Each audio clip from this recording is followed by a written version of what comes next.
Welcome to Straight Talk and Retirement. Your no-hype source for financial advice and making informed choices about your retirement planning. Get on the phone to talk today at 314-931-5877 or text your question to 84126. The opinions voiced in this show are for general information only and are not intended to provide specific advice or recommendations for any individual. To determine which investments may be appropriate for you, consult with your attorney, accountant, and financial advisor or tax advisor prior to investing. Securities offered through LPL Financial, member FINRA SIPC. Investment advice offered through Private Advisor Group, a registered investment advisor. Private Advisor Group and JBL Financial Services, Inc. are separate entities from LPL Financial. Now, here are your retirement coaches, Jeff and Erin Lapidus.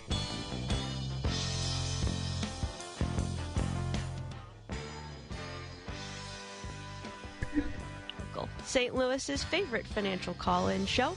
I'm Erin Lapidus, president of JBL Financial Services, financial planner and wealth manager, and I'm joined this week and every week by my dad, Jeff Lapidus, wealth manager and retirement coach, and my husband, Robert Markham, our life insurance and fixed annuity sales specialist. Good morning.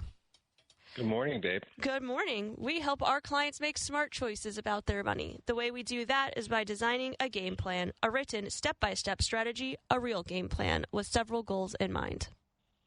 First is to preserve, protect, and prudently grow the assets our clients have taken their entire lifetimes to accumulate. Second is to provide an income stream they can rely on so they can do all the things they want in retirement. And third is cost-effectively addressing their health care needs, like helping individuals enroll in Medicare and choosing the right plan to couple with their Medicare coverage. And then when they're done enjoying their assets during their lifetime, we show them how to pass them on to the people they love, whether it's their spouses or children, grandchildren, churches, or charities, whoever it might be, without Uncle Sam or the tax courts taking a big bite out of their money. And as their wealth managers, Erin, Rob, and I watch their money every single day to make sure they're staying on track. And that's why they call us retirement coaches.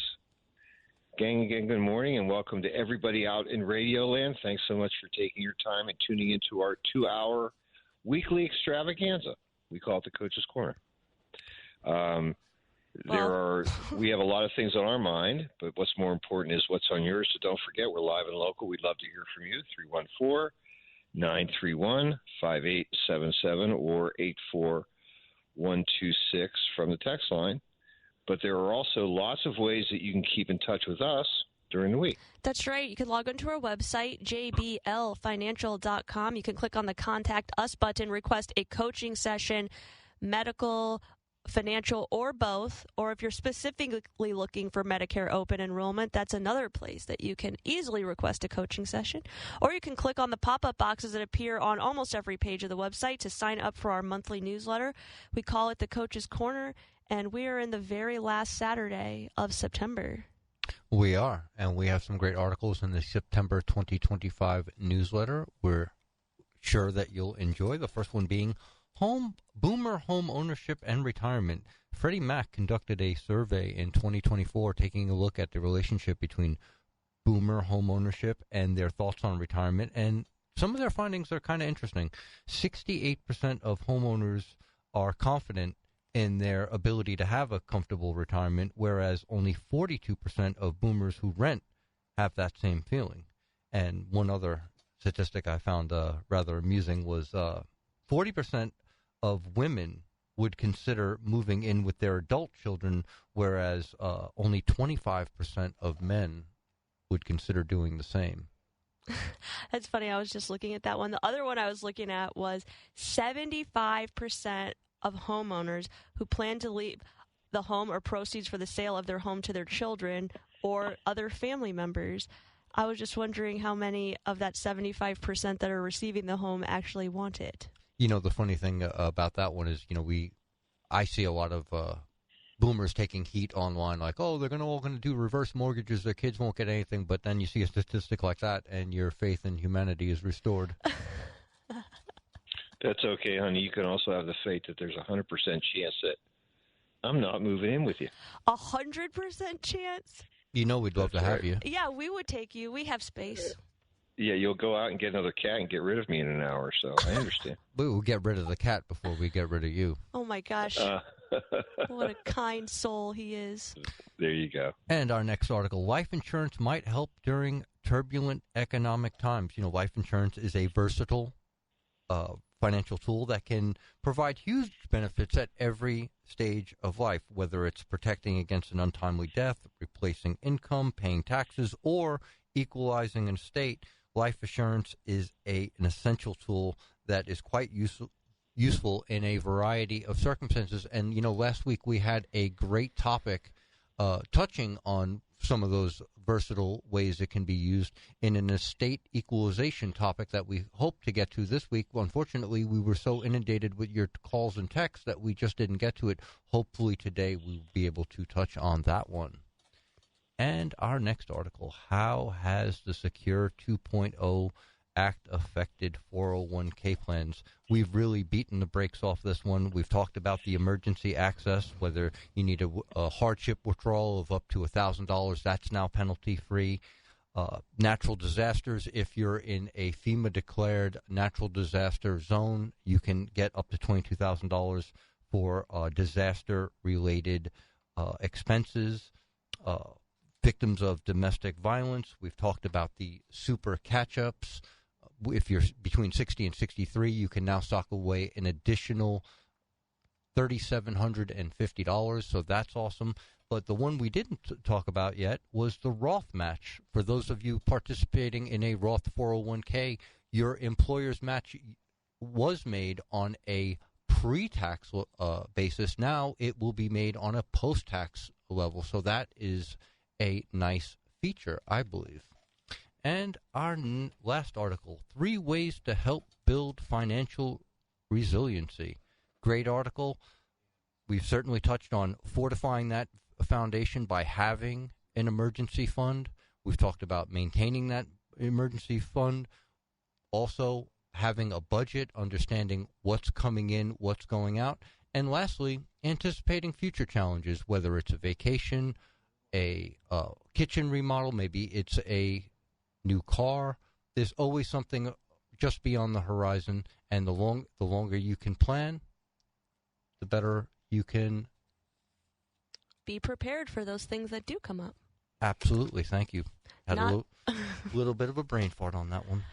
All right. We call it the Coach's Corner. You can access it on our website, jblfinancial.com, or you can always send Robert an email, robert@jblfinancial.com, and he'll be sure to send it out to you every single month. And the new one drops on, I believe, Tuesday, and it goes out on 6 o'clock a.m., so be on the lookout for that.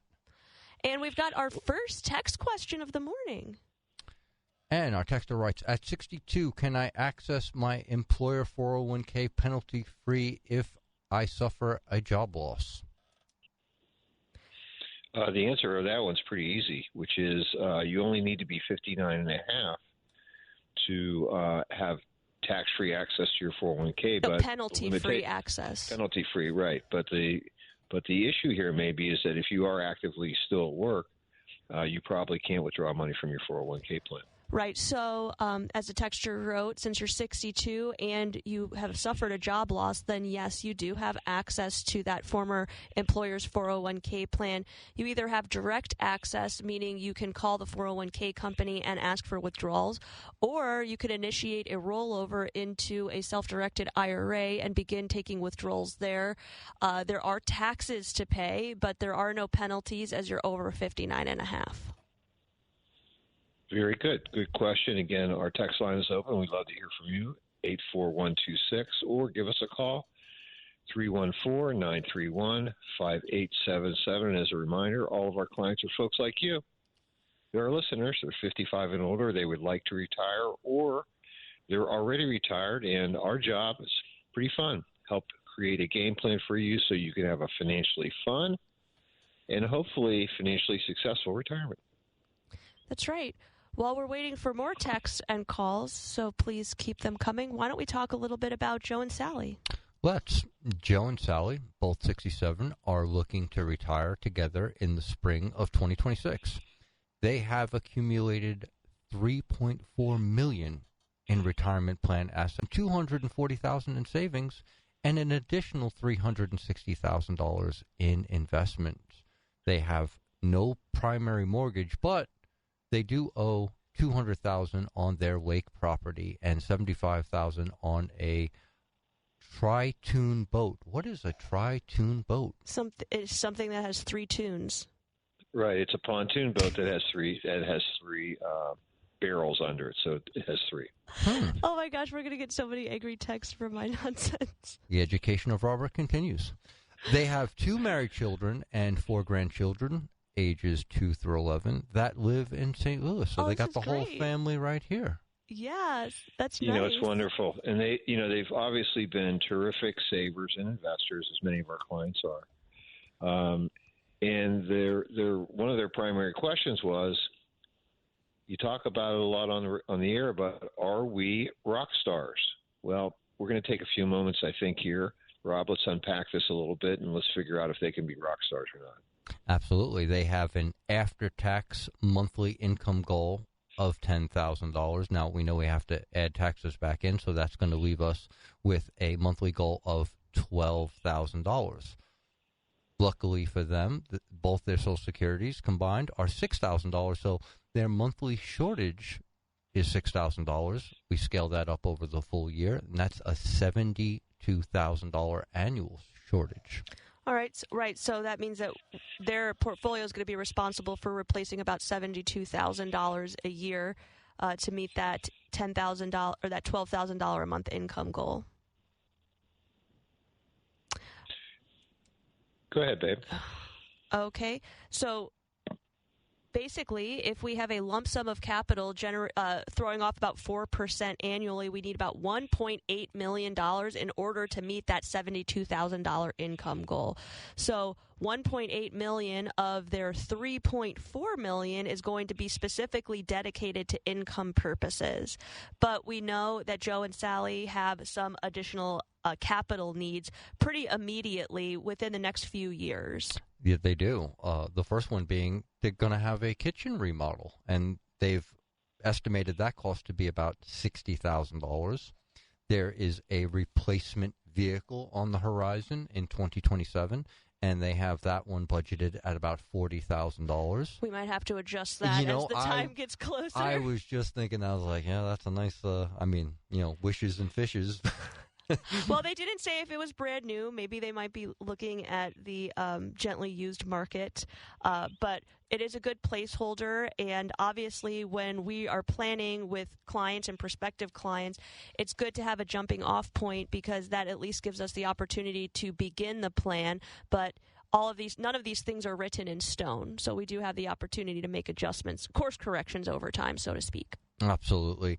And, they want to upgrade that condo down there at the lake, and they have that budgeted at $300,000. So not a small renovation, I would say. So we've got an additional $400,000 of income need that is going to happen over the next 2 years. We're not sure when that condo upgrade is going to be needed, and usually in a lot of cases that comes out piecemeal, meaning either we're paying for supplies, we're paying for labor, so on and so forth. Down payments. Exactly. So we'll have to work on that with them in terms of when that income is going to be needed, but we know that's within the next 24 months we're going to need a pretty large additional sum of money, and so that brings our total capital need right at retirement to about $2.2 million.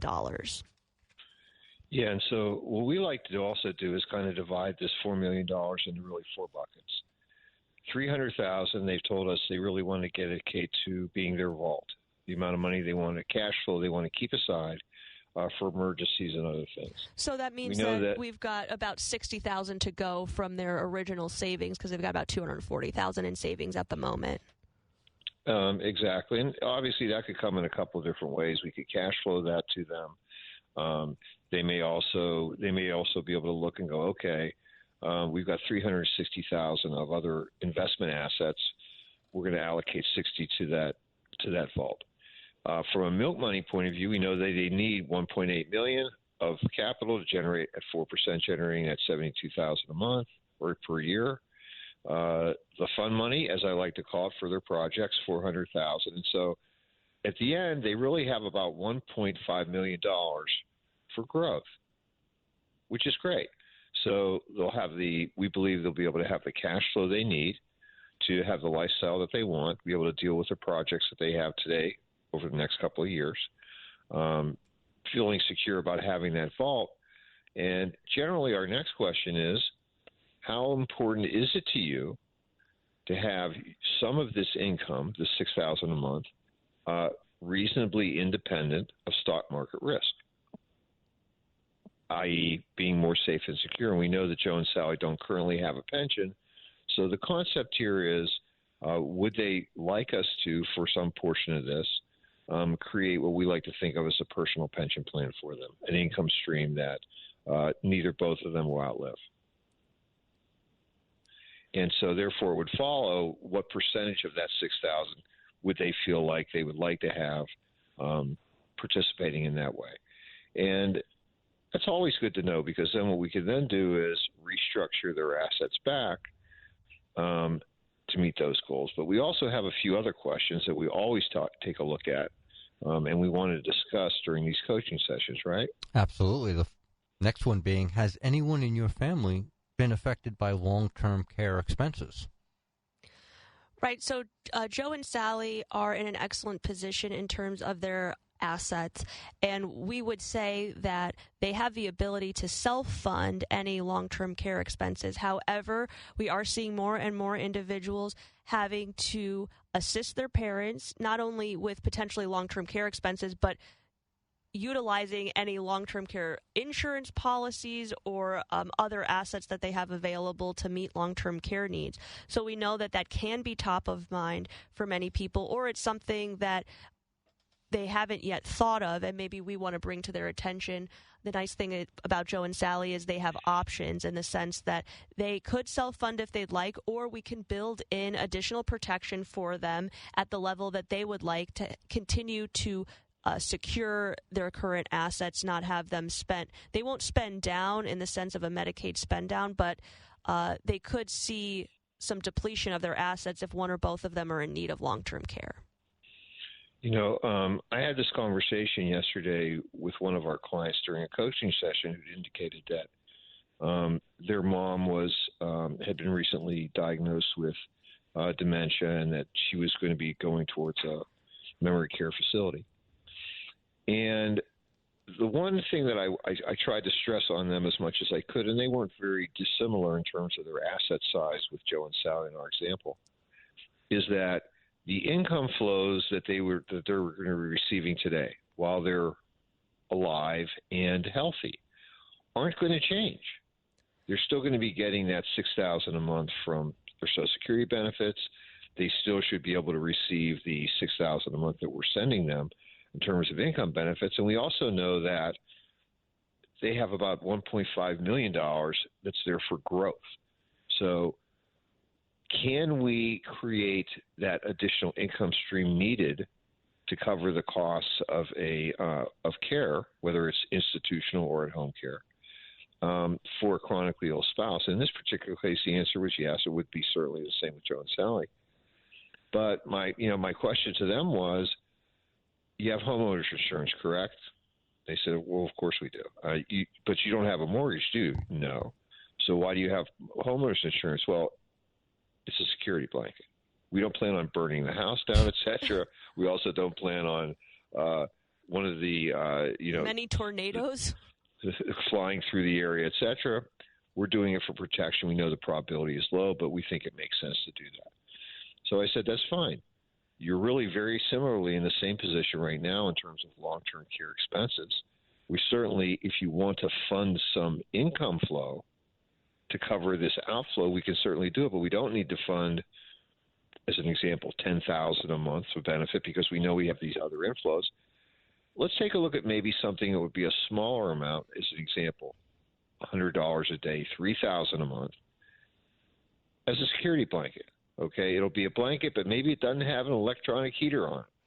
Okay. So essentially what that would do is, if Joe or Sally became chronically ill, the policy that they put in place now would generate an additional $3,000 a month of income for them to cover the cost of care. So without having to draw off of that growth bucket or the fund money bucket in order to meet that income need, they'll have a separate source that is dedicated towards generating that income for them, thereby by preserving the assets that they've built over time. Absolutely. And, the big deal here was they had obviously created a very significant nest egg, just like Joe and Sally. And they wanted to protect that so that it could be eventually passed on to their children, and obviously their 2 married children and their 4 grandchildren. If we look at Joe and Sally's example that we've talked about a little bit earlier here, $12,000 a month of income. If we add an additional $3,000 a month as an example for one of them being ill, that's $15,000 a month. Even the most expensive facilities we're seeing today in St. Louis, that would be, let's say, $10,000 a month of needed cash flow there. That's leaving us certainly a significant amount of more income for that non-institutionalized spouse who, unfortunately, most of their primary activity is going to be running back and forth or providing some caregiving to their ill spouse. So we know that those expenses aren't going to be so high. And especially in Joe and Sally's case, the $12,000 a month that they need now is going to vary over the years, most specifically because we know that part of the current expenses that they have are the remaining mortgage on their lake property and also the remaining mortgage on their boat. So as those expenses fall away, they may see that they have even more funds available to them in terms of cash flow as time goes on, thus leaving some more. Either they could drop their monthly income need and then raise it up again when these long-term care expenses come into play, or they just will be able to enjoy more income. Yeah, again, I think the big deal here is we just don't want to forget that the income flows that we're receiving while we're healthy are not going to change if we become unhealthy. Right. We never want to look at any of these things in a vacuum. So as opposed to, like you said, Dad, looking at, I've heard care in a facility can be upwards of $10,000+ a month. If you look at just that expense without considering your other income flows, without considering your other assets, your inclination is to say, I need a policy that's going to provide $10,000 a month. But the reality is, when we put that piece in the bigger puzzle, we know that it's going to be a much smaller piece of the puzzle, meaning we don't have to incur such a large expense, creating such a large policy. So there is a value to insurance, but there can be a detriment to over-insurance. And I would say that at least in 50% of the cases of folks that we're visiting with that have already purchased long-term care, they've purchased it from somebody who's selling this independently, and that's their lifestyle. And so, therefore, they do look at this situation as a vacuum. Right. And they're paying for a very large benefit, which really is unnecessary. And in many cases, what are we doing, babe? We're cutting the benefits down. Right. To get to something that's a little more realistic. We're cutting the premiums down. And it's not such a bad thing because we know that, unfortunately, these premiums are not guaranteed by the insurance companies. No, they every do three raise every premiums. 3 to 4 years, right? They do a whole. Everybody in the state gets a raise. They usually go up 25 to 30%, and the clients are looking at us. It's interesting because as they're getting older and getting closer to a situation or an age where they may actually utilize those benefits in their late 70s, 80s versus when they're purchasing this in their 60s, most of the time. It's called, what do we do? Well, we certainly don't want to reduce benefits or stop paying premiums for a benefit that may possibly occur in the near term. Exactly. You're approaching the time in which you might need to utilize the insurance, or that you have a higher probability of needing the insurance. We certainly don't want to get rid of it wholesale. And I would say if anyone's listening and they're thinking to themselves, am I overinsured? Maybe I should cut back. You want to chat with the individual that you worked with to purchase the policy, or if you have a financial planner or investment advisor, you'll want to work with them before you make any decisions, because there can be some catches to cutting back your benefit. So you want to make sure that you have the whole picture before you make any decisions, especially on a policy that you may have been paying on already. You want to make sure that you're not giving anything up you don't already know you've decided to let go of. So no loss of benefit. That's very good. And obviously you want to do it with somebody who's going to take the entire picture and into put consideration. it in focus. So at this point we've talked about creating a game plan for Joe and Sally to deal with their income needs while they're both together. Obviously, we're also doing a survivor benefit analysis, which is if once one spouse passes away, will we have enough income to continue, and will the income stream be sufficient to continue their lifestyle? We're also looking at it from a healthcare perspective. Should one of them become chronically ill? How are we going to deal with those expenses? And then finally, ABC News, I'm Brian. Oops. The no fun news stuff. quite yet. That felt like the hook. Oh, that's all I can tell you. No like hook. on the Carson show. I'm watching these Carson shorts. It's like I just got the hook. But, the final game plan that we're really talking about is the estate planning side. And so the question we have with Joe and Sally is, do you plan on creating either gifts or passing on assets to children or grandchildren during your life over the next coming years? And how then, number one, and then number two, how do you see your estate distribution plan after the first death and after the second death? Especially in Joe and Sally's case, we do see individuals that have larger estates and especially enough to ensure that each spouse has enough to live off of if they lose one. So, for example, with Joe and Sally, we know that they're going to lose one of their Social Security benefits. If we're doing just the simple math and say that between the two of them, they have that $6,000 a month Social Security benefit, let's just say it's equally divided between the two. So both Joe and Sally are going to receive about $3,000 a month. We know that when one of them passes, they're going to lose $3,000 a month. That means we're going to have to replace that with additional, we're going to have to dedicate more assets to the milk money bucket. That $1.8 million really is going to go up another $900,000 in order to accommodate an extra $3,000 a month. But that still leaves a sizable portion of their estate that the surviving spouse isn't necessarily in immediate need of. Might they consider passing some assets on or doing some gifting after the first spouse passes away versus waiting for both to be gone? And I know we want to take a break here, but this sort of also leads us into a discussion that we have with them, which we have with many folks, which is, should I elect my Social Security benefits today or put it off until normal retirement age? We will talk about that as well as answer your questions at 314-931-5877 or your texts at 84126 when we get back. So don't touch that dial. We'll be right back with more Straight Talk on Retirement after these quick messages.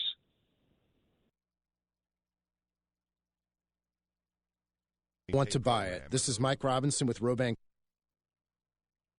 Properties, and I am ready to pay top dollar for your home. No contingencies, no inspections, no monkey business. I buy your home no matter the condition or location, and you walk away with cash. Call me, Mike Robinson, at 314-283-0867, 314-283-0867, or at robangproperties.com. That's ROBANG properties.com. Congratulations to John Beal Roofing. Want to give them a shout-out. They've been a sponsor of the show through thick and through thin for coming up on 20 years, and their message has remained the same all these 20 years.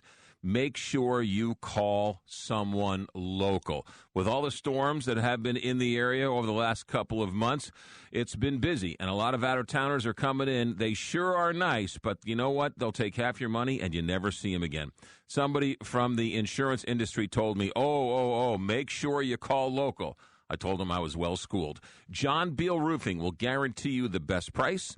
They'll work with your insurance company and make sure you get the claim you deserve to fix it and fix it right. Roofing, siding, gutters, all storm damage, John Beal Roofing will take care of it. Keep it local and keep it John Beal. Keep it in the family for 20-plus years. John Beal Roofing, 1-800-NEW-ROOF or johnbealroofing.com. This is the Big 550 KTRS St. Louis, Alton, Valley Park, St. Charles, and the world. Streaming live at KTRS.com. This is Erin Lapidus, the retirement coach. Wouldn't it be great to have a game plan, a real strategy, so that no matter what was going on in the stock market, the economy, or the world, you could be confident about your retirement? Wouldn't that be great? If you're within 5 years of retirement, call me today at 314-863-0008. That's 314-863-0008. Or send me an email at Erin@jblfinancial.com to arrange your free coaching session. Let's get started on your retirement game plan today. This is the Big 550 KTRS St. Louis, Alton, Valley Park, St. Charles, and the world. Streaming live at KTRS.com. Do you know why right now is the absolute best time to book your new patio or deck with my friends at Outdoor Living? Aside from being the best in town, these guys are really smart. They pay attention to market conditions, and they've stocked up on patio and deck supplies, including steel, all before these tariffs kicked in. So while their competitors' pricing has gone through the roof, prices have never been better at Outdoor Living. Now is the best time to call and book your summer job. Not to mention, these same competitors have sold out to large conglomerates and hedge funds. Pat Leahy and his team remain locally owned and operated, providing the best pricing and the best service in town. So, looking for a new deck or a new fence or anything outdoor? Outdoor Living, 314-966-DECK. That's 314-966-DECK. Or check them out online, Outdoor Living Inc., or check out their great showroom, Big Bend and I-44 in Kirkwood, OutdoorLivingInc.com. This is the Big 550 KTRS St. Louis, Alton, Valley Park, St. Charles, and the world. Streaming live at KTRS.com. This is Mariah, third generation at Newsteaders Fine Jewelry. Buying an engagement ring can be intimidating. At Newsteaders, we ensure complete understanding of your purchase. We offer a choice in both lab and mine-grown diamonds and are able to work with any budget. Let our family help educate you on your choice at Big Bend and Doherty Ferry or at wowdiamonds.com. Your biggest choice in home restoration is who do you trust with your home? Your most valued asset. Few can match Banner Construction's experience and dedication to excellence. Banner is an elite preferred James Hardie contractor and Pella window specialist. Restoration is a one-time opportunity to have Banner's design team show you architectural options to make your home the neighborhood showcase. Call for a free consultation, 314-569-1050. And have a Banner Day. Let's talk about smart choices for your money. It's Straight Talk and Retirement on the Big 550 KTRS. Here are your retirement coaches, Jeff and Erin Lapidus. Welcome back, everyone, to Straight Talk on Retirement. We have quite a few text questions to get to, so if you have one, don't hesitate. Give us a call at 314-931-5877 or send us a text at 84126 from the text line. Rob, let's get to all of these waiting questions. And I am going to start from the top, and our first texter writes, should I wait to collect my Social Security if I'm 6 months away from the max? I have other investments. I would. I mean, if you've waited this long and you have other investments and you're not in dire need of the income to start right away, why not collect that extra 6 months of increased benefit? That's right. Many people are under the impression that the 8% annual increase accrues annually, but it actually accrues on a monthly basis. Right. Exactly. So if we're exactly 6 months out from your max, that means you've already accrued 4 of the 8%. Why not accrue the last 4%? Unless you had a specific need, but it sounds like maybe you don't. And the only thing I would add to that is be sure to take it when you reach that max age of 70, because there is no further upgrade, and at that point you're just leaving money on the table. So be sure to start it at when you reach that max. And our next question, I have an employer 401k, a brokerage account, a Roth IRA. Which account should be invested most to least aggressively, and why? So I think first it's important that we look at your overall risk tolerance before we make decisions as to which account is going to be invested more aggressively. Also, I'm going to make the assumption that they aren't equally funded, meaning if you have these three accounts, there's probably not a third. So we want risk to take tolerance, time horizon, both have to be taken into account. Exactly. So we want to look at those components. My inclination is to say I always like to see the Roth account more aggressively invested if we're talking generically, because as long as you meet those requirements of being over 59 and a half and having the account for 5 years, that the money comes out tax-free to you. So why not let those horses run the fastest? Then if we're looking at the brokerage account, as opposed to risk, I would look at tax efficiency in this account. So you probably already have investments. I wouldn't throw the baby out with the bathwater and just start all over again, because that's going to create tax consequences for you. I would focus on what am I investing in this account? What is the goal here? Especially if it's since it's a brokerage after-tax account, I call it the most liquid because there are no restrictions on it in terms of age and qualifications, and there are no limitations to what you can add or what you can pull out of this account. If you are not in need of income, maybe you are looking towards growth in this account so you don't have to incur dividends and interest expense in terms of taxes on an annual basis. That would lead towards an asset appreciation model. But if you are someone that might want to add some municipal bonds into a portion of your portfolio, this is an excellent place to do that because you do avoid taxes on the interest that you earn on those municipal bonds. So I think that would be something to consider in that account. And then the 401k account, not that you are limited in your choices, but you are a little bit limited because you're limited in what is available through your 401k that usually have a broad, and they are legally required to have a broad selection of investments, but they can't have everything in there. Right. You don't have the whole world open to you, so to speak. So that would be the place where, and you are making continual contributions to that account. So this one can really be flexible because you can start with a certain allocation and based on future contributions, begin to alter that allocation over time. So, for example, we know that many people have turned up the temperature, so to speak, in their portfolios over the last few years because we've seen such a nice run in the market.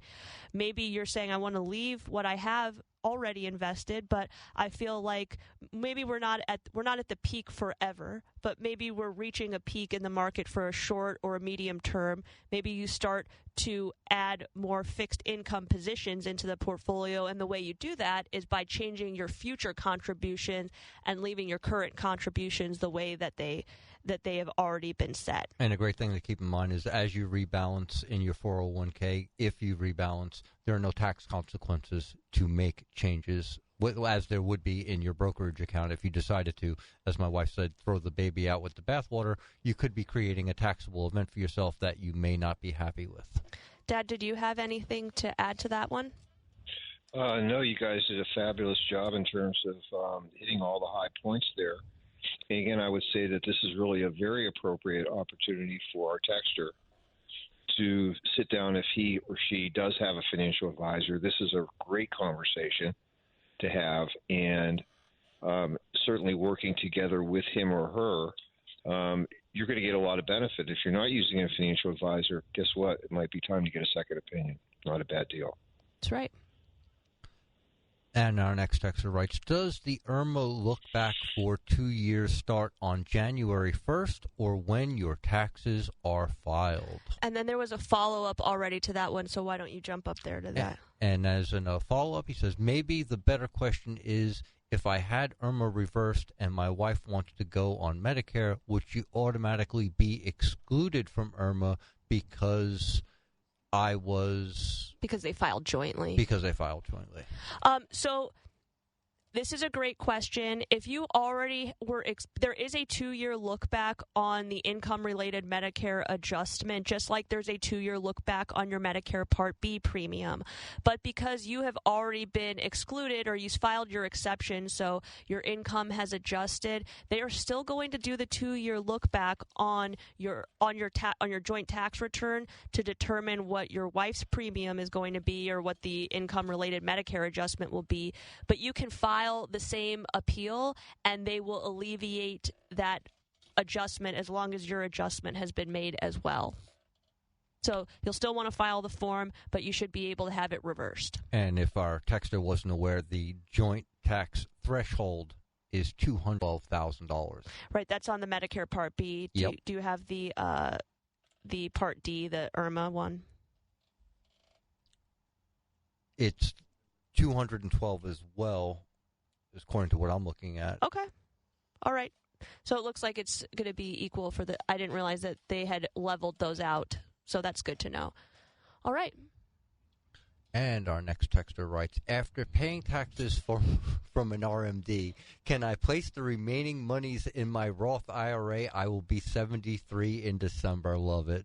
So, right, for anyone listening that doesn't know what the acronym RMD stands for, it's Required Minimum Distribution. That's what you're going to be required to take out of your IRA accounts if you have reached the age of 73, if you're born before January 1st, 1960. If you're born after January 1st, 1960, you get to wait until 75. But unfortunately, no one gets to put their required minimum distribution net balance into a Roth account. I love the idea of it, though. I love that our texters are thinking in this fashion, but unfortunately, the IRS is they figured out that, as Jeff might say, no, Nanette. That's right. But what you can do, if you really want to add to your Roth, you can do Roth conversion above and beyond your required minimum distribution. So let's say that you had a $30,000 required minimum distribution. You have to take that, pay your taxes on it, or if you're charitable, you've made some charitable distributions from your IRA account, you didn't pay taxes, but you have to extract the full $30,000.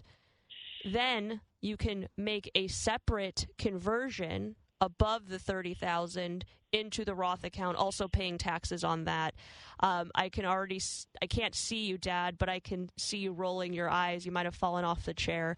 But this might be a year for some individuals to consider a Roth conversion, only because many people are going to have access to that additional individual $6,000 deduction from the Big Beautiful Bill if you're over 65 and filed jointly with less than $150,000 of income.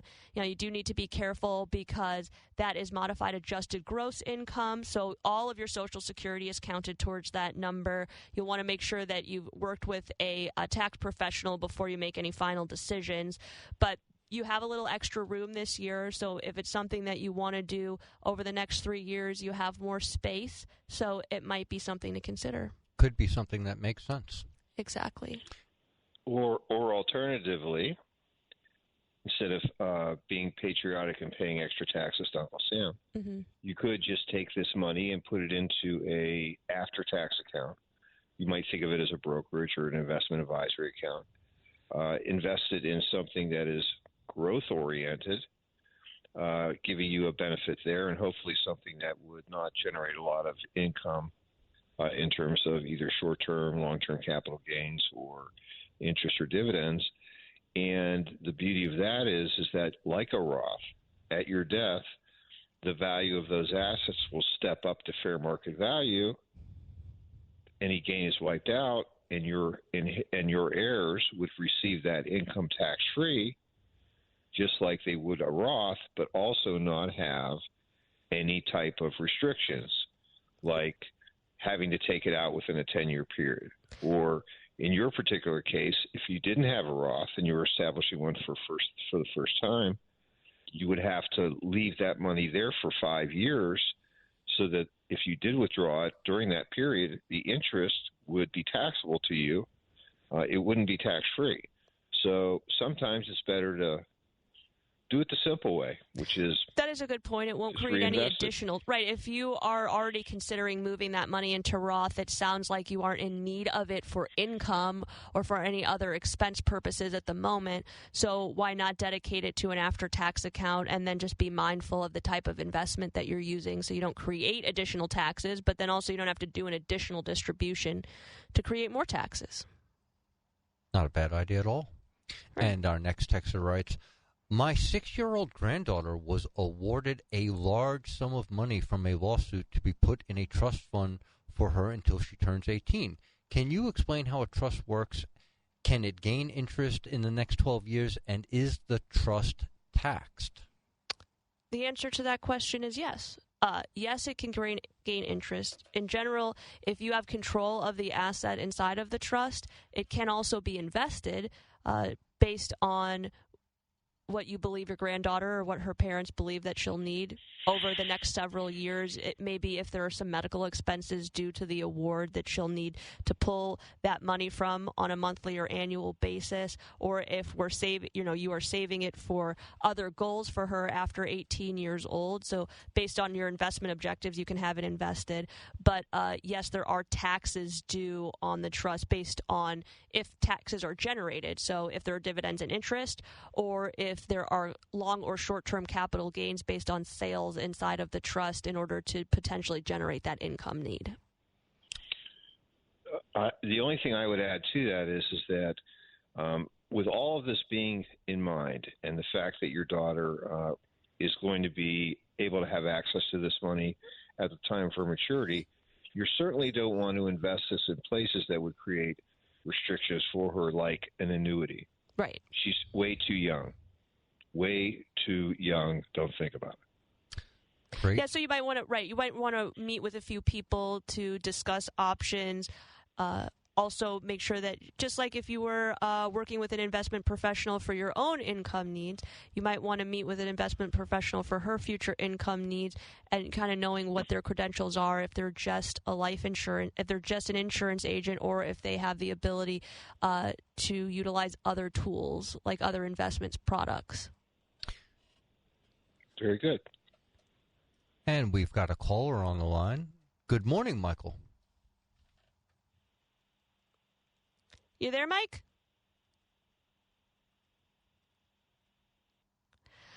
All right. I guess not. That's okay. We don't want to be like Mike this morning, so let's get on to our next text if we can. That's right. Give us a call back, Mike. We'd love to answer that question for you. And while we wait on Mike, our last texter writes, I will reach full retirement age at 66 and 10 months, which is 10 months from now. Should I wait it out, or is it okay to take it now? It's always okay to elect your benefit when you feel comfortable and when you feel you need it. I would like to know if you're continuing to work, because there are income takebacks that you have to be aware of. But it's completely up to you. I mean, if you don't need the money and you're continuing to work, I would probably wait. But there's never a wrong time to take it, but there are things to consider, i.e., are you going to continue to work? Also, right, exactly. Are you going to continue to work, or do you have other assets that are going to be able to cover the income need for the next 10 months? Because you will miss out on a significant portion of that last 8%. So you do want to calculate your benefit, or take a look at what you believe it's going to be at 66 versus 66 in 10 months, and see how that's going to impact your overall game plan for the long term. Also, if you have a spouse, what is how are they going to be electing their benefits? So there are a few moving parts, but there's never an issue in deciding to elect your benefit. Okay. Very good. And I think we have Michael back on line one. Good morning, Michael. Good morning. How are you? Doing well, thanks. Thanks for calling back. What's your question this morning? Well, it's a specific question, but I know you have a particular expertise in it. As you're aware, the BJC pension plan is ending in 5 years. Mm-hmm. And I was wondering, my wife is going to be a participant. She's been there for 41 years, so she'll be there 46 years when she's done. And is it just going to be the pension as we know it? Will they offer lump sum payouts, or do you know anything about it more than what I read in the newspaper? So we don't know any specifics more than what you've read in the newspaper about when the freeze occurs for BJC, but I think, and Dad, you could probably speak to this as well. In the past, when we have seen frozen pensions offer lump sums or begin to offer lump sums, BJC has never offered lump sums in the past, so that's something to consider.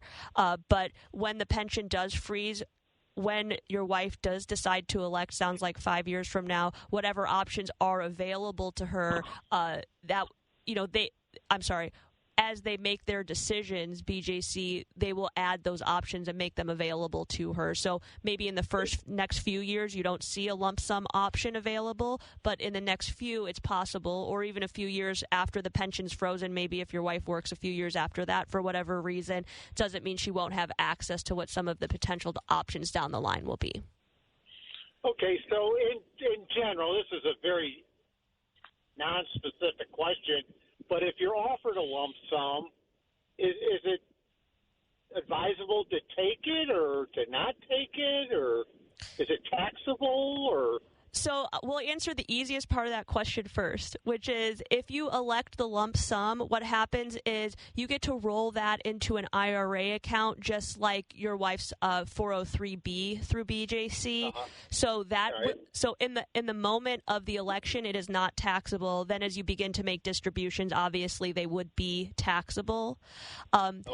Making the decision on taking the lump sum or not, I think that what we would like to do is, if you don't mind, we'll go to our break. And when we get back, we've got a little checklist that we like to go through that can give you a nice idea of if it might make sense to you. Some of these things you won't be able to determine quite yet, but it might be a good list to write down and say these are the things we're going to think about when it's time to make that decision. Do we take the lump sum or do we take the monthly payout? Okay, that sounds fair.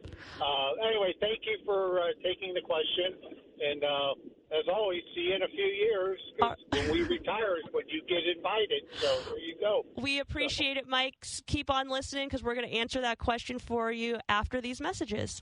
Football is back, and Underdog is the best place to select entries and win money all season long. Tune in to the Press Box with Frank Cusimano every Monday night from 6 to 7 to get Frank's entries of the week. Sign up with promo code FRANK550. Look at our alums, the contributions that they have made throughout industries in the St. Louis region. Terry Freerks, a graduate of the University of Missouri, St. Louis. UMSL is embedded in the fabric of the St. Louis community.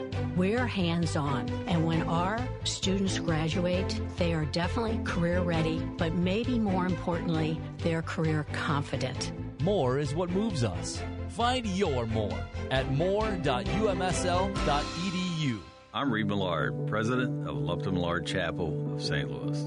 We've been faithfully serving St. Louis families for generations. At Lupton Millard Chapel, we understand it's the little things that make a big difference for the families we serve. A traditional church funeral or a unique celebration of life. Providing the finest in services and attention to detail has always been the hallmark of our family. Lupton Millard Chapel, the leader in excellence since 1905. For more information, go to LuptonMillardChapel.com. Brendan Weesey for AAA Home Services, a local family-owned and family-run American Standard heating and air conditioning platinum dealer that's been keeping St. Louis comfortable and safe for 55 years. They service all brands, so schedule them to service your AC. And if you need a new system, they'll give you a fair and honest estimate on American Standard, voted #1 by Consumer Reports. You'll get the best pricing and tax credits of 2025. Call AAA Home Services at 636-397-3200. Online at AAASTL.com. Call AAA. We're on our way. He's coming. Here he goes. Surprise! Your table saw broke. Also, the warranty expired weeks ago, so you need to pay for a new one out of pocket. At Progressive, we know small business owners don't usually like surprises because they cost you money. But a good surprise that could save you money? Getting a commercial auto quote from Progressive. Oh, and the replacement part you ordered doesn't fit, so it's completely useless. What a waste. Surprise yourself. See if you can save in as little as 8 minutes at ProgressiveCommercial.com. Progressive Casualty Insurance Company and Affiliates. Now, back to Straight Talk on Retirement on the Big 550 KTRS. Here are Jeff and Erin Lapidus. Welcome back, everyone, to Straight Talk on Retirement. We only have about a minute before we get to our big break, before our second hour of the show. So, Mike, please hold on for us. I swear we weren't trying to bait and switch, but we only have a minute, and I don't want to shortchange the answer. We've got one quick technical question. Will you talk about the tax thresholds on Social Security income? Rob, give it to us. If you are married filing jointly, all taxable income plus half your Social Security benefit, if that is less than $32,000, there is zero tax on Social Security. If all taxable income plus half your Social Security is between $32,000 and $44,000, then half of your Social Security is taxable at your tax rate, and if all taxable income plus half your Social Security is over $44,000, then 85% of your Social Security is taxable at your tax rate. So there is a 15% sliver. And we'll be right back.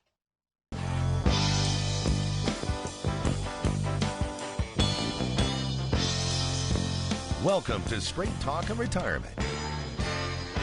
Your no-hype source for financial advice and making informed choices about your retirement plan.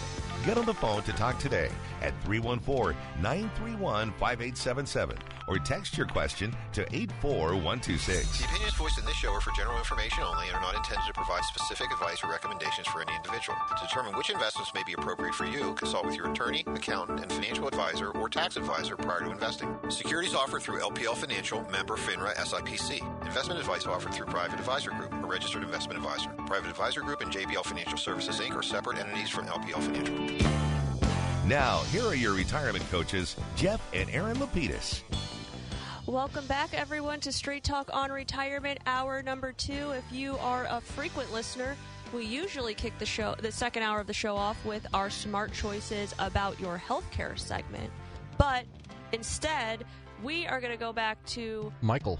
That's right. He had a question about taking a lump sum versus taking the pension offered if you have the opportunity to choose between a lump sum and a pension. It's a great question, so we absolutely want to take a little bit of time and talk about it. Dad, are you still over there with us? You better believe it. I'm looking for the alligator. He keeps hiding. Oh. What are you going to do when you find him? Oh, that's a good question. I'm going to take a picture and send it to you. I mean, I've been here 3 weeks. I haven't seen him. I don't know what the deal is. Oh, my gosh. That's grered. Maybe you go out there and, leave him some treats.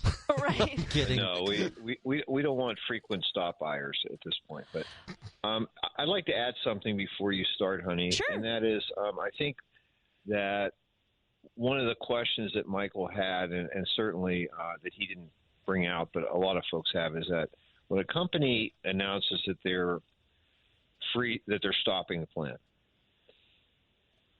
all the benefits in the plan, and we're really talking about specifically the employer contributions, become fully vested to the participants. So if you were in a waiting period in terms of a vesting period for the employer contributions, guess what? You get 100% of their dough. So that's really good, and we know that your contributions are always vested. So what that could mean in practice is that if you were waiting to retire for a certain number of years, you might say, hey, I don't need to wait as long because now I'm fully vested in that pension. Well, that's correct. And so the vested benefit that you have in the pension is protected by the plan, but the plan also does participate in an insurance program through what's called the PBGC, the Pension Benefit Guaranty Corporation. So under ERISA, your benefit is vested. Whatever it was supposed to be for that years of service that you have, they're not taking that away from you. Mm-hmm. Basically what they're saying is we're not going to take in any new participants. They're still required to make any type of minimum funding requirements by the plan to make sure that the benefit payouts can happen. So one thing about BJC, they are a money machine. All hospitals are. And though there is some government protection for you, it isn't a full blanket. BJC is a financially very stable entity, and I wouldn't be concerned about any type of loss of benefits. So and that I think brings us to a great conversation about. We haven't heard anything specifically if BJC would be offering lump sums, but we do know that many pension plans have and currently do offer a lump sum option versus electing to take the pension. I was going to say, since your mom happens to be a participant in this plan, mm-hmm. we haven't received anything in writing, but she's going back to her compadres that are still active at BJ and going to try to get us some information. So hopefully if we're able to get a hold of that, we're going to address that very specifically next week in the show. Right, but let's go back to considering taking the lump sum versus a pension if you have that option. I think one of the things you just mentioned a moment ago, Dad, is a good decision point. What is your confidence in the plan? So if you are a former BJC employee, you may have high confidence that the plan is going to be able to remain in existence, although you have some government protection. That could potentially decrease your benefit if the pension plan eventually needs to rely on that insurance in order to continue to provide benefits to participants. So if you have a high level of confidence in the plan, maybe this is a wash, or maybe that's a check mark for taking the pension versus taking the lump sum. If you have low level of confidence in your plan, maybe taking the lump sum is, I want to take the money and run. That might be a check mark in the box, in the column of taking the lump sum. The next thing, and Dad, I think that you always make a great point of this, which is when you are evaluating your income benefit on the pension, is it, let's think about Goldilocks. Is it enough? Is it too little to cover your income need? Is it too much to cover your income need? Or is it just right? If it's too little or just right, maybe that's a reason that you do elect the pension, because you're starting to build a base of guaranteed income for yourself. If it's not enough, then we know Social Security potentially will come in, as well as your other investments to help you meet your income need. If it's just right, then that's a great way to say, hey, I have my income need met by a fixed income source. But if it's too much, and you don't need as much income as the pension is going to provide on a monthly or annual basis, maybe that is a reason to say, I want to take the lump sum, because then I can control how much I'm going to receive on a monthly and annual basis, meaning I'm going to control how much I'm taxed. I can then have additional funds that are liquid set to the side that will continue, hopefully, to grow, and I can use later, or I can pass on to my beneficiaries. So there are so that is, I think, one of the main factors in considering if you're going to take the pension or take the lump sum. Yeah, and the other thing would be is it really a good deal? Which is the payout rate, right? Yes, the payout rate. Does the payout rate make sense? If the payout rate generally on a joint survivor basis is less than 7%, it's not a good deal. Dad, why don't you tell everyone, how do you calculate the payout rate on their specific option? Well, what I would do is I would take their monthly benefit, I would multiply it by 12, and then I would divide that into a lump sum. So you cut out a little bit. So you take your monthly, you annualize it, so multiply that by 12, and then divide it by the lump sum that they are specifically offering you, and that will give you the payout rate. Yes, that's correct. And if it's a good deal, don't let them off the hook. If it's not a good deal, take the lump sum. And as Erin she didn't say, but we really talked about this in the last discussion we had about Joe and Sally. We can go back, and we do this in many cases, and then we'll create the income stream for them for the specific amount that they want. So you really can customize, and we can create a personal pension that will meets your need. Right, exactly, to duplicate what you had if you wanted to. So that's good. And then I would think the final point that you would consider if you were taking the lump sum or the pension, if you would like the opportunity to pass some of these assets on to your children or other beneficiaries. Great point. With the pension, it's going to end with you, or it's going to end with you and your spouse. So if you take a life-only pension, it will end with you. If you take a joint and survivor in any form, eventually it's going to end with your spouse. But if you take the lump sum, you can use that opportunity to live off of those assets during your life, during your spouse's life. And then when you're both gone, you may still have assets remaining. Hopefully you do. You've let them grow over time. You will be able to pass those on to your beneficiaries. It's a war game, and these are just the kind of questions that we grapple with every single day in coaching sessions. That's right. And the nice thing is these decisions, although we can create parameters, really are personalized to you. So we've had a few Social Security questions, too, today. I'm 66 in 10 months. Do I take it now? Do I wait? We can set up some parameters of does it make sense? But really, these decisions get to be personalized to you, and I think that's a great point that you make, Rob, which is sit down with someone.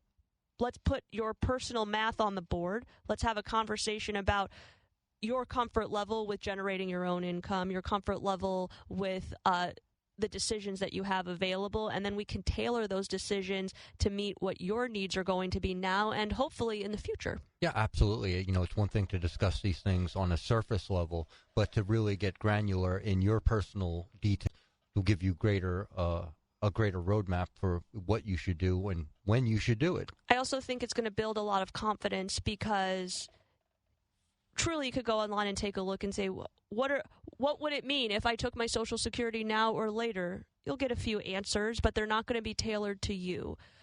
Sitting down with a professional, hopefully they will be able to, especially if you sit down with us, we're going to take the time to tailor our thoughts to your specific income needs, which means that should breed some confidence for you, not only in being able to deliver the income that you need when you need it, but also in the long term, which is what it's all about. Yes, it is. And with that, I think we should get into our Medicare segment, Smart Choices About Your Health Care. Because you care? We talk Medicare. And unfortunately, everyone, today is not the day where we get to begin talking about the new plans. We're just days away from open enrollment. I believe is October 1st, Tuesday? I believe so. It's either Tuesday or Wednesday. Let's just take a quick gander at the calendar. It is Wednesday. You're correct. I am inaccurate. On Wednesday is when we are able to begin discussing the new plans, which means next Saturday, October 4th. And you'll hear from us about some of the new plans. We'll have Frank on. Frank and Rob will spend some time. Don't miss it. Absolutely. But don't miss this. What are we talking about today, Rob? As we approach open enrollment, we've been getting a ton of email from clients, from new prospects looking for information.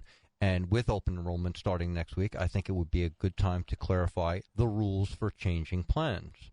One prospect sent an email and said, Erin and Frank, I listen to your show on KTRS and I find it very informative. I have a question that I haven't heard you address yet. How difficult is it for someone to change an Advantage plan from one Advantage plan to another, from one company to another? So, for example, say a man in his late 60s wanted to go from a United Healthcare Advantage plan to an Aetna Advantage plan, but he's had health issues in the past, big ones. Skin cancer, prostate cancer, multiple prescriptions for hypertension and diabetes. Is there a protocol that has to be followed, or can the switch be automatic? Please help. I'm asking for a friend. I love when they put that. Me too. So, let's talk about changing Advantage plans from one plan to another during open enrollment. I got some good news right off the bat. Changing plans from one to another during open enrollment does not require any kind of medical underwriting.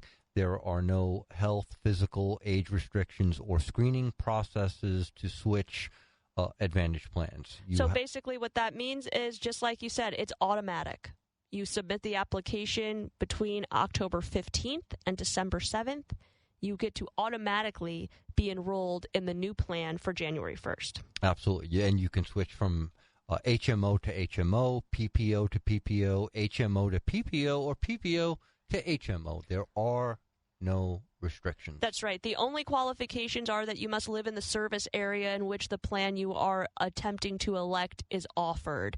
So you can't you can't find a nice plan out of California and say, I'd like that one, unless you happen to live in California. So if you are a Missouri resident in St. Louis County, or you're an Illinois resident in one of the southern counties that we often consider in the metro area, in most cases, you have access to very similar policies. You just need to live in the service area in which the plan is offered, and you will have an automatic enrollment beginning January, and your plan will begin January 1st. This is great because you can switch not only from one plan to another, but from one company to another. So there are, as Rob said, no restrictions. You don't have to stay within the bounds of, if you had a United Healthcare plan, you have to stay within those 40-yard lines. Not the case at all. Right. Our emailer mentioned Aetna and United, but we can look at Essence, Anthem, Cigna, another excellent potential option. WellCare, lots of choices this year, all of them varying degrees of benefits, varying degrees of coverage. So that using this opportunity beginning October 1st is a great way to evaluate not only your current plan, but what else is out there. say you're changing plans outside of open enrollment. Well, that doesn't require any medical underwriting as well. You can change your Advantage plan throughout the year outside of open enrollment with a qualifying event for a special enrollment period. So, for instance, you decided to move. You love the warm weather in Florida. You sold your house here in Missouri. You moved down there. You'll be given a special election period to choose a new plan. In fact, you're going to be forced to choose a new plan. Absolutely. But what, on the other hand, say you didn't move. Say your plan moved or discontinued service in that service area, you'll be given a special enrollment period to choose another plan. That's right. Historically, Medicare Advantage plans do not discontinue service during the year, so do not worry about that. So as you are making your elections this year, don't have any concern that they're going to start dropping. However, we do know that there are several plans in Missouri and Illinois that are going to be discontinued at the end of this year. So those insurance companies, they want to retain your business, so they're going to automatically map you to another plan. You don't have to take what they're mapping you to. You can make a choice to say, I'm going to choose something else, as opposed to just being pushed into what they suggest. But you do want to make a decision. Absolutely. And, let's talk a little bit about why someone would want to change Advantage plans. Well, the first one, prescription drug cost. Each plan has their own prescription formulary. Maybe you were paying $47 for a copay on one of your prescriptions, and another company is going to offer you that same prescription at $0 in the coming year. You might want to switch plans to get stronger drug coverage. Can do that. Networks. Maybe you got a letter in the mail saying your doctor or hospital was leaving the network. We've heard that. During open enrollment would be a perfect time to switch plans and look at a plan that would cover all of your doctors in network.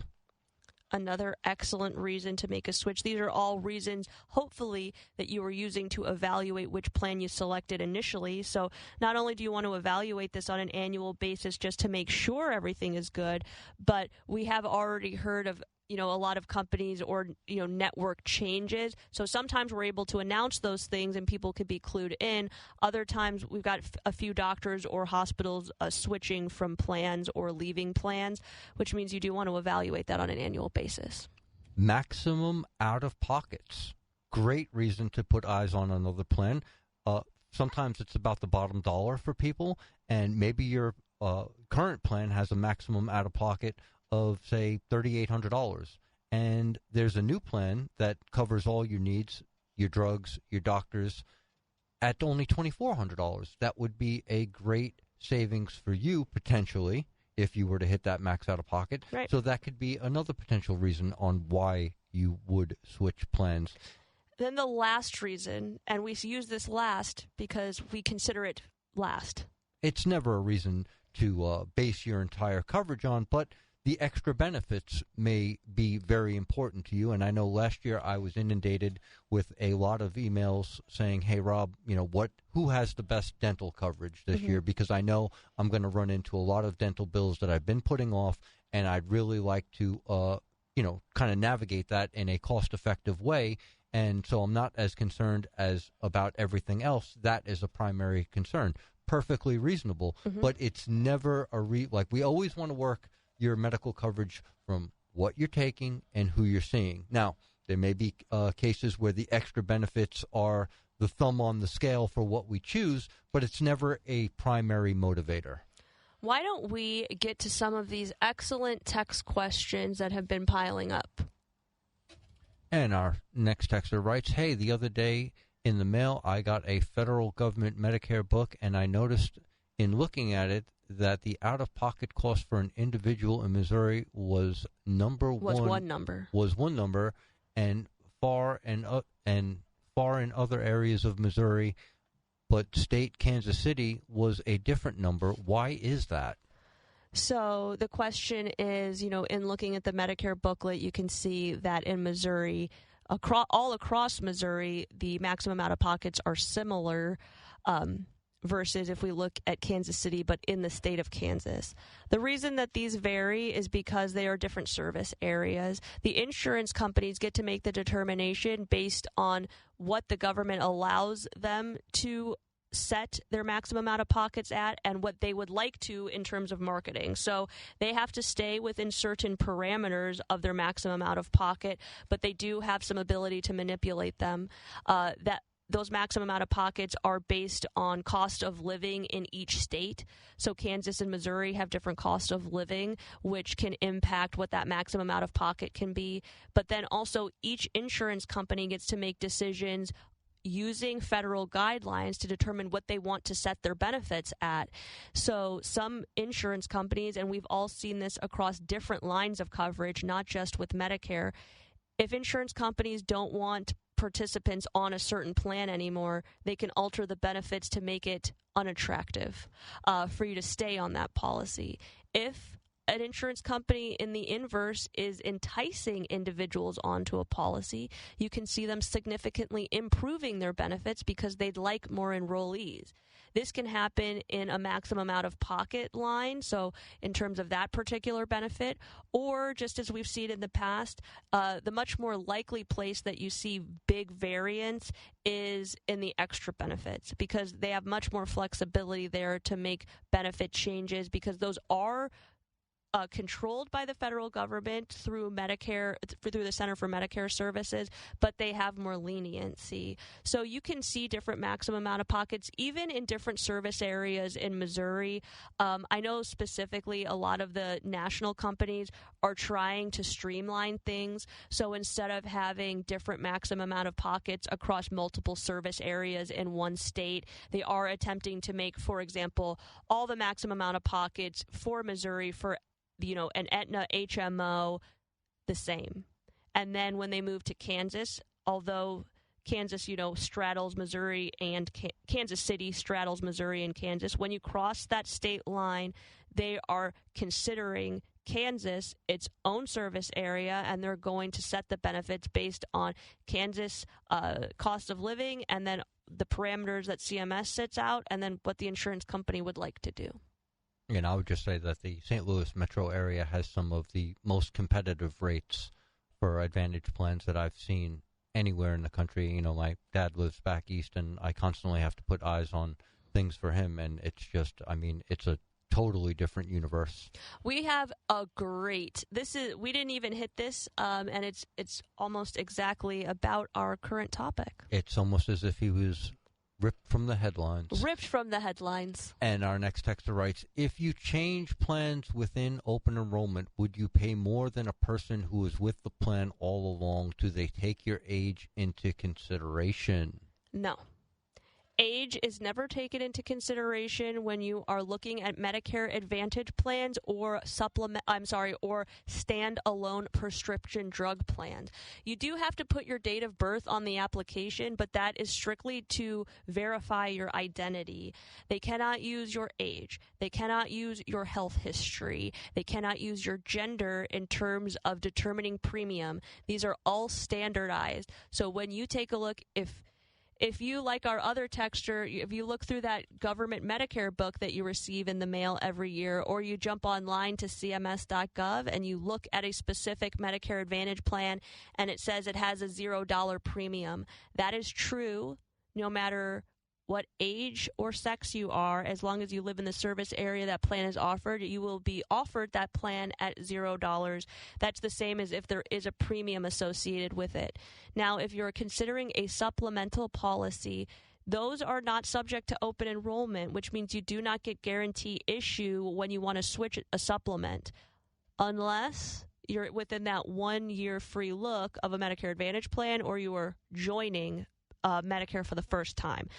So in this case, say you were on a supplement plan for, say, 5 years. Mm-hmm. And, you're like, I've been hearing some really great things about these Medicare Advantage plans. A lot of my friends are on them. I love the extra benefits or potentially would love them. I'd like to try that. Mm-hmm. You can try it, get that free look, and then at the end of the year, you say, I kind of like my supplement. I kind of want to go back to it, but I'm scared about underwriting. You don't need to be because you had that free look to go onto an Advantage plan. Try it out. It wasn't for you. You can go back to your Medigap plan without any medical underwriting. And isn't it true that you don't even have to wait the full year if you don't want? If you jump onto that Medicare Advantage plan January 1st after having been on a supplement and you're using your free look, at any point during the year you can say, send me back to my supplement. 6 months, you're like, look, this is trash. I want out of it. And, yeah, that can certainly be doable. But I just want to impress upon people, you do have that free look. It is for the first year that you come on to Medicare Advantage, and you can go back without any medical underwriting. That's right.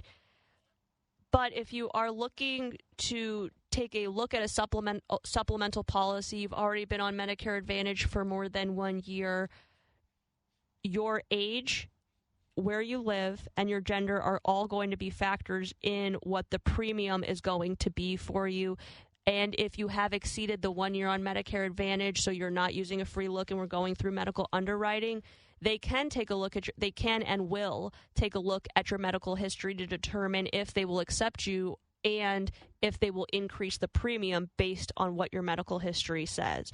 So the way I like to think about this is open enrollment is really for individuals on Medicare Advantage plans, on standalone prescription drug plans, or individuals looking to join Medicare Advantage. If you have a supplement, or sometimes called Medigap policies, as Rob referred to them, your policy is called guarantee issue, guaranteed renewable. That means every year at your anniversary date, it's going to renew as long as you are still in the service area and you are still paying your premium. Open enrollment is not for that part of your Medicare coverage. It is for those people on supplements. It is only for your prescription drug coverage because you do get to change that on an annual basis. So we want to keep those two things separate so we can make sure that our answer is clear.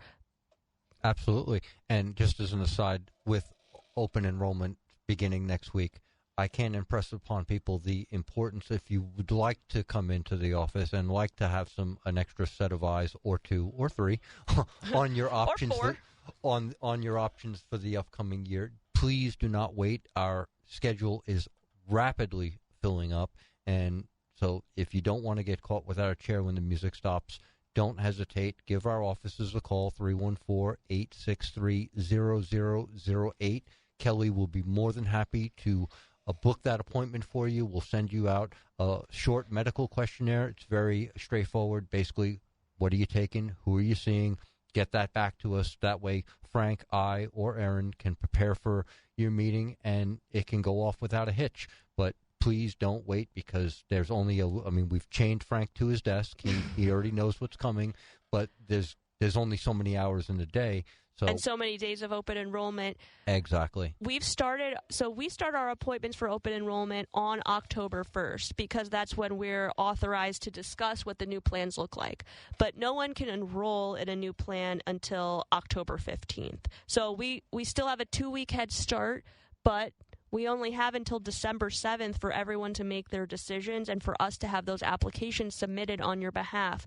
So we've got a limited amount of time. We want to make sure that everyone that's interested in having a conversation with Frank or Rob or even myself can do so. So like Rob said, don't hesitate to reach out to us. And also, don't hesitate to hold through our first break of hour number 1, because when we get back, we'll still be here to answer your text at 84126 on the text line, or give us a call, 314-931-5877. We'll be right back.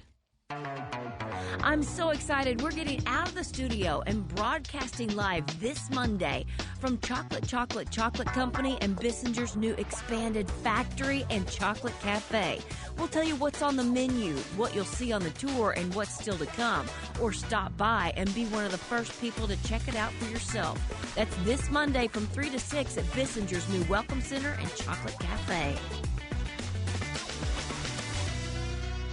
Hey, it's Jill Farmer for Premier Heating and Cooling. St. Louis winters don't mess around, and neither should you. When those freezing temps hit, the last thing you want to do is discover your furnace isn't up to the job. That's why now is the perfect time to call Premier Heating and Cooling. Their certified technicians will give your system a full checkup, making sure it's safe, efficient, and ready to keep your family warm all season long. Think of it like an oil change for your car. A little preventative care now saves you from big, expensive breakdowns later. Plus, a tuned-up system runs more efficiently, which means lower energy bills when the cold really sets in. So don't wait until you're shivering under 3 blankets. Schedule your heating inspection today with Premier Heating and Cooling. Excellent rating with the Better Business Bureau. So many of their new customers are referred by happy customers like me. PremierHeatingCooling.net, 636-916-1122. This is Jeff Lapidus, the retirement coach. Wouldn't it be great to have a game plan, a real strategy, so that no matter what was going on in the stock market, the economy, or the world, that you could be confident about your retirement? Wouldn't that be great? If you're within 5 years of retirement, call me today at 314-863-0008. That's 314-863-0008. Or send me an email, jeff@jblfinancial.com, to arrange your free coaching session. Let's get started on your retirement game plan today. This is Erin Lapidus, the retirement coach. Wouldn't it be great to have a game plan, a real strategy, so that no matter what was going on in the stock market, the economy, or the world, you could be confident about your retirement? Wouldn't that be great? If you're within 5 years of retirement, call me today at 314-863-0008. That's 314-863-0008. Or send me an email at Erin@jblfinancial.com to arrange your free coaching session. Let's get started on your retirement game plan today. Let's talk about smart choices for your money. It's Straight Talk and Retirement on the Big 550 KTRS. Here are your retirement coaches, Jeff and Erin Lapidus. Well, welcome back to the show. It's 11:36 here on the Big 550 KTRS, Talk Radio St. Louis. What a great discussion you guys have had. And, you know, there's such a nexus here between healthcare choices, Social Security elections, IRMA, income taxes. It's just great to be able to provide this information to our listeners and obviously to deliver this to our clients as well, isn't it? It certainly is. It's certainly interlocking decisions.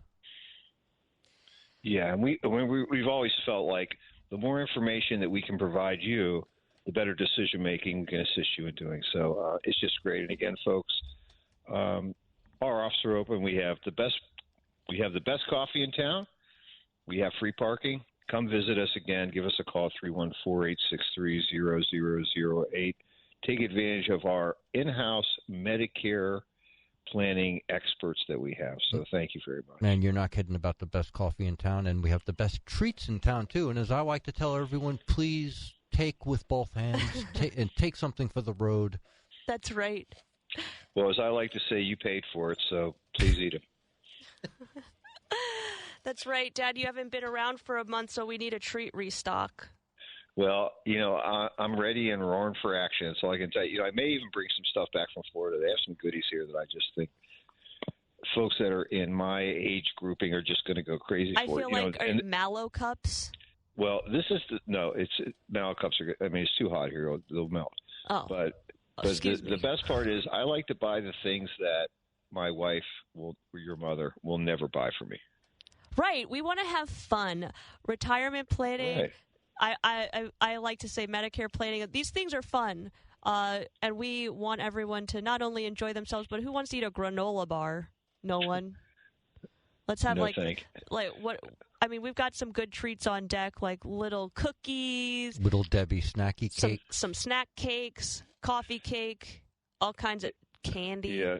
Chips, we've got your mom's favorite, right? Your mom's favorite popcorn. What's it called? Like the Smart Fit popcorn or something. Yeah, Skinny Pop.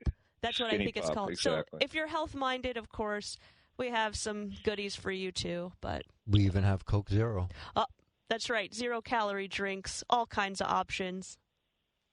Sounds good. Again, our phone lines are open. We'd love to hear from you. Even tell us what snacks you like.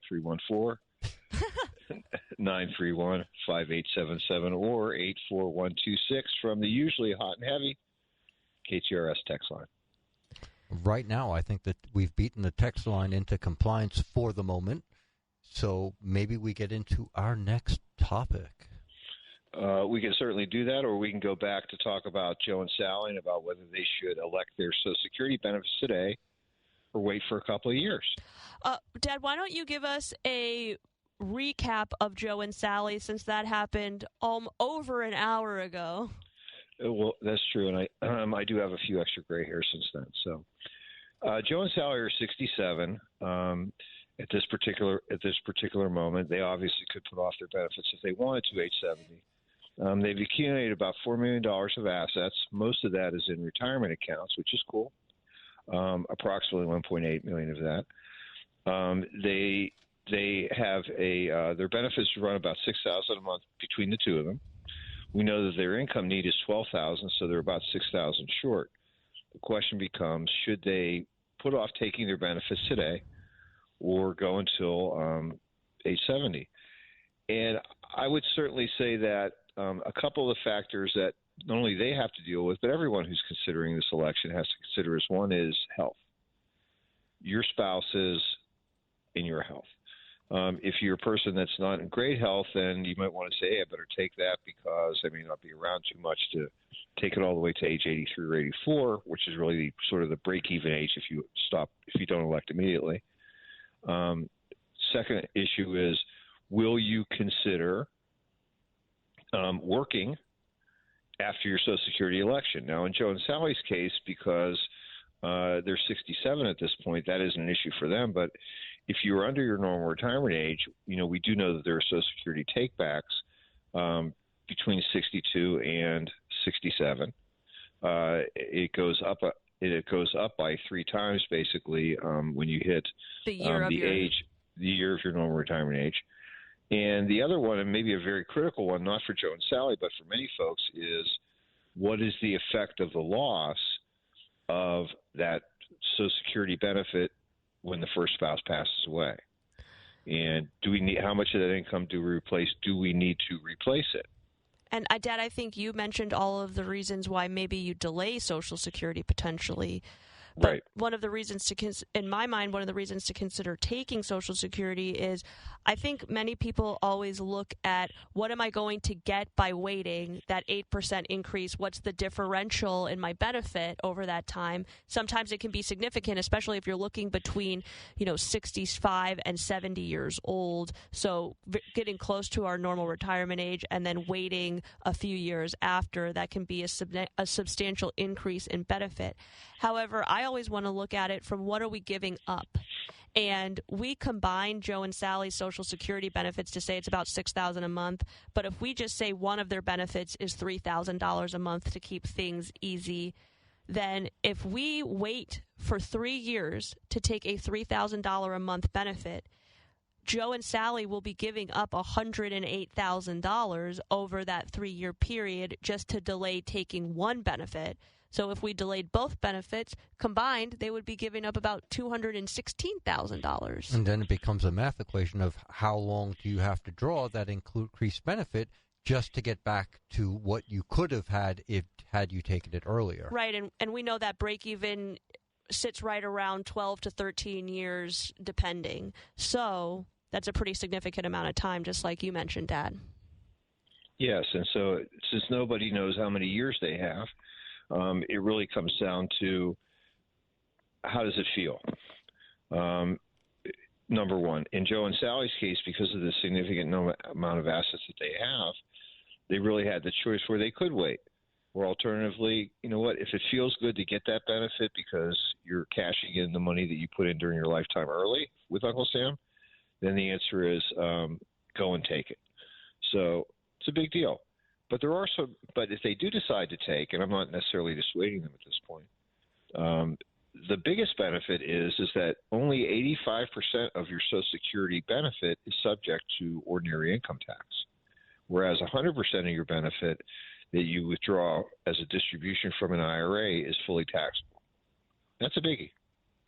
Also, there's a situation where these elections could, depending upon other income sources, if they're going over that IRMA level, well, guess what? Now you've added I hate to say it, but you basically doubled your Medicare Part B premium. And if it's something that's going to be a continuing thing, this could be, going on for many, many years. And that is I want to call that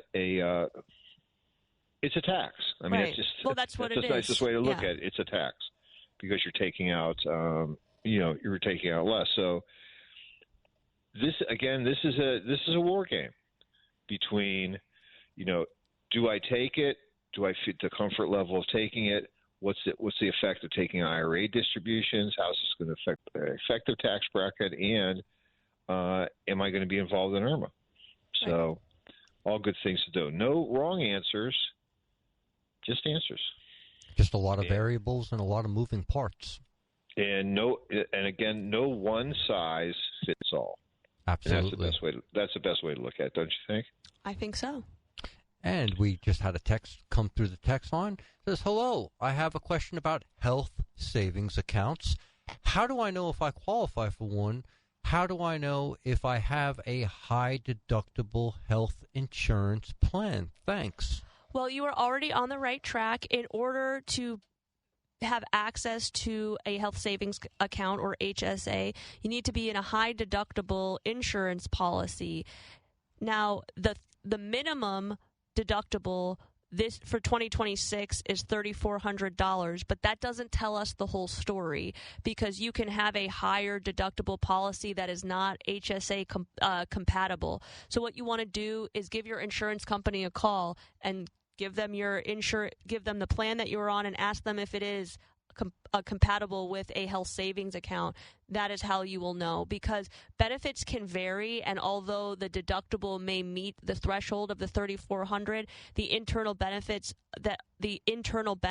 of the plan may preclude you from having access to the HSA plan. So you just want to check with your insurance carrier, and that will let you know if you have access, because when you are setting up your HSA account, you usually have a couple of options. The first being, in many cases, you can go directly through the insurance provider of your coverage. For example, United Healthcare does offer an option where you can utilize their health savings accounts, or you can go independently to a bank and set up a health savings account, or to a bank that specializes in health savings accounts. For example, there's a bank called HSA Bank. They deal specifically with, you guessed, HSAs. When you are setting that plan up, you're going to have to provide your plan information, because they have to also verify that you have access to it, that your plan is compatible to be able to make contributions. Now, if you're leaving, let's say you had a United Healthcare policy and you were utilizing their HSA component, and now you've left that plan and you don't want to keep your money with that United Healthcare HSA, you want to move it somewhere else. When you are doing the transfer, you don't have to be a participant in a plan that allows for an HSA any longer. You're able to move the funds around without having to make because it's not considered a contribution at that point. It would just be considered a transfer. Yes, and I would only add here is that it sounds like our texter is an individual contract. If your health plan is being provided through your employer and you have an HSA option, trust me, they're letting you know. You're making an election to it. You're specifying a dollar amount, et cetera. So, again, as Erin said, if you're on an individual contract, you have to make sure it's HSA compatible. I think we should take our second break of the hour. So don't touch that dial. We'll be back with more of your questions and text after these messages. If you are looking for that one-of-a-kind gift this year, come on in to Newstetter's Fine Jewelers. Let Richard draw your future present for somebody you love. This special engraving lasts a lifetime. At the corner of Big Ben and Doherty Ferry, or at wowdiamonds.com. This is Jeff Lapidus, the retirement coach. Wouldn't it be great to have a game plan, a real strategy, so that no matter what was going on in the stock market, the economy, or the world, that you could be confident about your retirement? Wouldn't that be great? If you're within 5 years of retirement, call me today at 314-863-0008. That's 314-863-0008. Or send me an email, jeff@jblfinancial.com, to arrange your free coaching session. Let's get started on your retirement game plan today. Hi, it's David Sherwood of the Inside Out Show and president of Sherwood's Forest on Barrett Station Road, just south of Manchester. Fall planting season is here now. We are fully stocked with the area's largest selection of evergreens, Japanese maples, magnolias, and shade trees. Choose from lilac trees, sugar maples, birch, October glory, hornbeams, and crab to provide summertime shade and great fall and spring color. At Sherwood's Forest, you'll also find hundreds of green giant arborvitae and junipers to screen thy neighbor. And right now, get 5 mums for $40. Sherwood's Forest has been planting smiles for over 45 years, so head to the forest, Sherwood's Forest at 2651 Barrett Station Road, or check out our inventory at sherwoods-forest.com or call 314-966-0028. Home and garden showplace, making beautiful gardens come alive.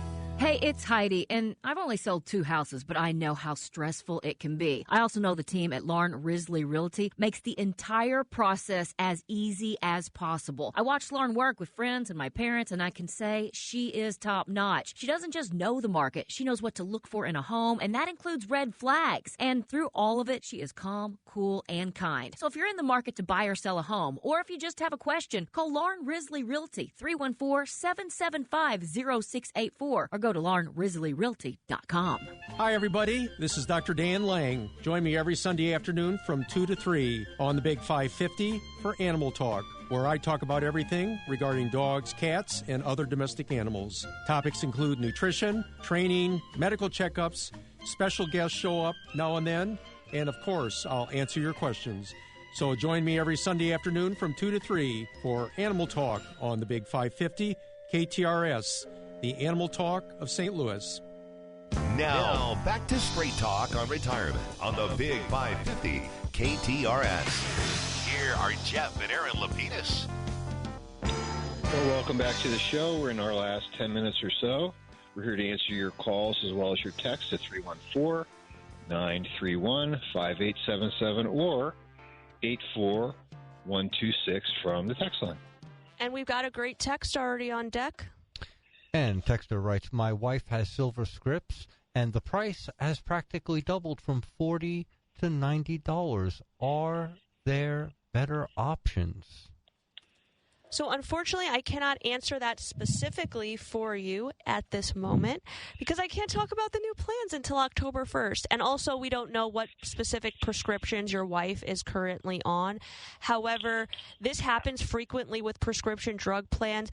Like we talked about before, sometimes insurance companies would like to start enticing people off of specific plans. And one way to do that is by dramatically increasing premiums. So I would suggest that what you might want to do is as soon as October 1st hits, take a look. CMS.gov has an excellent prescription drug portal. You can type all those prescriptions in, and they will let you know what's the absolute best policy based on the prescriptions and the dosages and where you live as to which plan is going to suit your needs the best. You may find that the premium You might find another plan is offering a $90 premium, but the copays are better, or that you would be able to reduce the premium, maintain similar copays. There are going to be quite a few prescription drug plans available for 2026. So just because you've received your booklet and you're not in love with what you see, that doesn't mean that will be your only option. And in a lot of cases, you can find better. So take this open enrollment time to take a look at what your options are. Maybe even sit down with a professional like Frank, Erin, or myself. That's right. And our next texter writes, I've been reading a lot about the Trump administration possibly moving the Social Security eligibility age even higher. I am worried that I'm going to have to work forever. Should I be concerned? My goodness, we certainly don't want you to work forever. No, we don't want anyone toiling in the salt mines for forever. So we have seen, first of all, I feel like Social Security is always a political football, not only around election time, but when it's time to talk about budgets, because Social Security does make up a pretty significant portion of the budget as one of the entitlements that, as working American citizens, you are all entitled to once you reach a certain age. But over the last several years, we've seen changes to Social Security. We've seen an increased normal retirement age over the last several decades. We've also seen, even in the last 10 years, adjustments to how you are able to claim your Social Security benefits. They dispensed with the file and suspend strategy, which really did impact many people's game plans over the last several years. My thought is, first, let's deal with what reality is now and set a game plan based on that. And then as the changes come, there are always ways for us to game plan what it might look like down the road. And the final thing I'll say is, for most individuals, as you are approaching Social Security eligibility, when changes are made to Social Security, they are rarely made to individuals that are either already on Social Security or within a certain number of years. Just as I mentioned when they dispensed with the file and suspend strategy, they gave people born before January 1st, 1954, a specific amount of time in order to elect a strategy, do that file and suspend if they wanted to before that opportunity expired. So hopefully we'll have options if changes come down the line. The only adding point I would make is people are living longer now than they ever have. I mean, life expectancy. You're telling this man to work longer? I'm just saying that Is that what you're saying? No, I'm just kidding. You're going to toil, sir. No, I mean, it's when Social Security was started. I think the life expectancy was 62, and now it's in the 80s. Sure. So I mean, they're going to have to adjust that to meet the changing reality of life expectancy. Sure. So I mean, that's just one of the what do they call it? Part and parcel. Life in the big city. My goodness.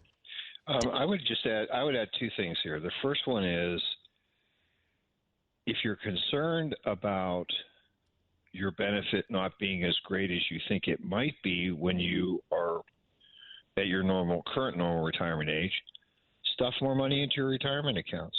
That's a good point. Save a little bit more. For most of our clients, I would say that Social Security probably represents no more than 40% of their monthly income. So as inflation rises, as wages rise, Social Security benefits they're indexed, but we're not talking about them looking at the system where they're going to improve the benefits through the system. So therefore, in the future, Social Security benefits probably will be less of a percentage of your total income need. So that's a good point too. And the final one is that you don't have to wait till normal retirement age to elect your benefit. Right. You can elect it beforehand, and so what happens is you're taking a discount from that benefit, but frankly, you might be taking it longer too. Right, and if you need the money, and if you don't want to work, you're an adult by that point. You'll be making a decision. And that's also another way that you could also begin to generate savings, which is if you're 62, there is a take back, so you want to limit your income to a certain threshold. What's that number, 20,000? 23,400, and that number is adjusted every year, so next year we'll have change. Good, so we'll have an updated number for next year, but we're around 23,000 for this year. You could elect your Social Security and put that into savings, or use it to pay down debts, which would help alleviate income needs in the future for you. So, like I said, and Dad, you make a great point. There are planning opportunities with every new change that comes to Social Security, retirement plan contributions, retirement plan restrictions, things of that nature. So let's take advantage of the changes versus necessarily lamenting how it looked in the past. Exactly, and I would really like to reemphasize that point that Erin made. The fun of being a planner is dealing with what you're looking at on the field, and when the conditions on the field change, sometimes you have to change your thinking, sometimes you have to change your tactics, sometimes you have to change your personnel. It's all fun, but truthfully, it's a fun game for us to play for you. So. That's right. Good question. Thank you. That is a great question. So let's look at all of these things as opportunities for us to take advantage of, just like some of the things in the Big Beautiful Bill. Maybe they didn't seem like something we could take advantage of, like that additional $6,000 deduction that we had. Maybe we have some ways to do that for you. So why don't you tune in next week to our show, 9 to 11 a.m., and we'll finally be able to talk about those new policies for open enrollment. See you next week.